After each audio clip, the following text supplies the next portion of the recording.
Assalamualaikum warahmatullahi wabarakatuh. Hari kiamat adalah peristiwa yang pasti terjadi. Bahkan sebagai umat muslim harus meyakini kiamat sebagai salah satu rukun iman yang kelima. Dengan meyakini adanya kiamat, sudah sepatutnya kita mempersiapkan bekal keimanan. Walau begitu, tidak ada informasi pasti terkait kapan tibanya hari kiamat. Namun, Allah Subhanahu wa Ta'ala menjelaskan sejumlah tanda-tanda yang mencirikan kiamat akan datang. Berikut 10 tanda kiamat menurut Al-Quran dan Hadits. 1. Munculnya Dajjal. Kiamat besar akan dimulai dengan kemunculan Dajjal. Mata kanannya rusak seperti anggur kering. Dalam hadis Rasulullah Shallallahu Alaihi Wasallam disebutkan Dajjal buta mata kanannya dan Tuhan kalian tidak buta. Ada tulisan kafir di antara kedua matanya. Dia akan mengaku sebagai Tuhan. Kalau kalian bertemu dengan Dajjal dan keluar di satu lokasi, maka menghindarlah. Dia akan keluar membuat kerusakan selama 40 hari. 40 hari itu sehari seperti setahun, sehari lagi yang kedua seperti sebulan, hari yang ketiga seperti sepekan dan sisa harinya seperti hari kalian. Tetapi ada 2 kota yang ditakuti Dajjal yakni Madinah dan Mekah yang tidak bisa dimasuki oleh Dajjal. Dalam hadits riwayat Muslim, Rasulullah Shallallahu Alaihi Wasallam bersabda, tidak ada satupun makhluk sejak Adam diciptakan hingga terjadinya kiamat yang fitnahnya lebih besar dari Dajjal. 2. Kemunculan Imam Mahdi. Saat kekacauan terjadi dan Dajjal mulai mendekati kota Madinah, maka muncullah Imam Mahdi. Kaum muslimin sepakat semua keluar untuk mengejar Dajjal dan membunuhnya, dipimpin oleh Imam Mahdi. Pada saat dia tiba di Mekah dibayatlah oleh banyak kaum muslimin, maka terbentuklah pasukan jihad yang mengejar Dajjal menuju ke Palestina. Saat pasukan Imam Mahdi dengan pasukan jihad itu tiba di Darul Baido, mereka bertemu Nabi Isa alaihi salam. Rasulullah Shallallahu Alaihi Wasallam bersabda, Imam Mahdi akan keluar di akhir umatku. Allah akan menurunkan hujan, akan menumbuhkan tanaman di muka bumi, harta akan dibagi secara merata. Binatang ternak akan semakin banyak, begitu juga umat akan bertambah besar. Imam Mahdi hidup selama 7 atau 8 tahun. 3. Turunnya Nabi Isa alaihi salam. Ketika Imam Mahdi dan pasukannya sudah sampai Damaskus, mereka salat asyar berjamaah yang dipimpin langsung oleh Imam Mahdi sebelum sampai menemui Dajjal. Setelah mereka salat, barulah Imam Mahdi dan pengikutnya melanjutkan perjalanan menuju Palestina untuk menemui Dajjal. Bersama Imam Mahdi dan Nabi Isa, akhirnya tiba dengan pasukan mujahidin di depan pintu gerbang Bablut. Dajjal dengan sombongnya menunggu di depan pintu gerbang. Pada saat dibuka Dajjal kaget melihat ada Isa alaihi salam dan pada saat itu Dajjal faham kalau sudah tiba ajalnya. Begitu melihat Isa alaihi salam, Dajjal lari di depan para pengikutnya. Dijelaskan dalam Al-Quran Surah An-Nisa ayat 159, Allah Subhanahu wa Ta'ala berfirman, Nabi Isa akan muncul di dunia dan menjadi saksi bagi umat manusia. 4. Keluarnya Yajuj dan Majuj.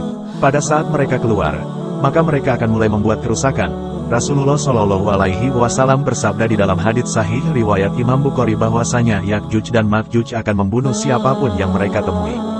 Allah Subhanahu wa Ta'ala lalu mengizinkan Nabi Isa alaihi salam untuk berdoa kepada Allah Subhanahu wa Ta'ala agar memusnahkan mereka. Maka Nabi Isa alaihi salam pun akhirnya berdoa meminta kepada Allah Subhanahu wa Ta'ala agar mereka semua dimusnahkan. Maka pada saat itu pun Allah Subhanahu wa Ta'ala menurunkan kepada mereka hama. Setiap orang satu dan itu membuat mereka mati. Kemudian setelah itu Nabi Isa alaihi salam memimpin lagi di muka bumi sampai beliau meninggal. 5. Terbitnya matahari dari arah barat. Fenomena matahari terbit dari arah barat jadi fenomena tak biasa yang muncul sebagai tanda hari kiamat. Matahari yang selalu terbit dari arah timur ini nantinya akan terbit dari barat sebagaimana sabda Rasulullah Shallallahu Alaihi Wasallam. Sesungguhnya pertanda yang pertama-tama muncul ialah terbitnya matahari dari barat dan munculnya binatang melata menemui manusia pada waktu duha. Mana saja dari keduanya yang lebih dulu terjadi, maka tidak lama sesudah itu yang lainnya pun segera terjadi. 6. Kemunculan Dabatul Ard, binatang melata. Kemunculan binatang melata disebutkan dalam hadits yang sama dengan terbitnya matahari dari arah barat. Namun, tidak diketahui mana yang duluan akan terjadi, apakah kemunculan binatang melata atau matahari dari barat. Dia akan keluar yaitu hewan melata yang bisa berbicara seperti manusia dan badannya dipenuhi dengan bulu. Kemudian dia datangi orang-orang yang kufur tersebut dan menasehati dan mengingatkan mereka, yang tidak mau beriman dalam hadits dikatakan dicap oleh hewan tersebut, sehingga ketahuan mana yang kafir mana yang beriman. Terus dia keliling di muka bumi tapi tidak disebutkan berapa lama, lalu kemudian Allah lenyapkan dabah ini. 7. Munculnya kabut dan angin berhembus. Pada akhir zaman akan digambarkan adanya duhan. Beberapa ulama berpendapat bahwa duhan merupakan kondisi kelaparan yang dialami manusia di akhir zaman. Ada juga yang berpendapat bahwa duhan adalah asap yang dapat menimbulkan gangguan kesehatan bagi manusia. Asap akan memenuhi timur dan barat, ia akan berlaku selama 40 hari. Apabila orang yang beriman terkena asap itu, ia akan bersin seperti terkena pilek, sementara orang kafir keadaannya seperti orang mabuk, asap akan keluar dari hidung, telinga dan dubur mereka. Allah Subhanahu wa Ta'ala juga akan mengirim dari arah Yaman, angin yang lebih halus dari sutra. Maka setiap orang yang di hatinya ada keimanan, walau seberat biji sawi, rohnya akan dibawa oleh angin tersebut. Disebutkan dalam Al-Quran Surat Ad-Duhan ayat 10-11, Allah Subhanahu wa Ta'ala berfirman, "Maka tunggulah pada hari ketika langit membawa kabut yang tampak jelas, yang meliputi manusia. Inilah azab yang pedih." 8. Munculnya api. Kelak api akan berkobar mengurung para penghuni bumi di sebelah timur, kemudian menggiring mereka ke arah barat. Lidah api itu akan selalu bersama mereka pada saat manusia tidur di malam hari dan siang hari. Apapun yang jatuh atau tertinggal oleh mereka pasti dimakannya. Api itu menggiring mereka seperti menggiring unta yang terluka, hadits riwayat Tabrani. Adapun alasan manusia lari dari lidah api tersebut karena siapapun yang tidak lari menjauhinya akan celaka. Rasulullah Shallallahu Alaihi Wasallam berpesan kepada siapapun yang melihat lidah api tersebut agar berlindung ke daerah Syam.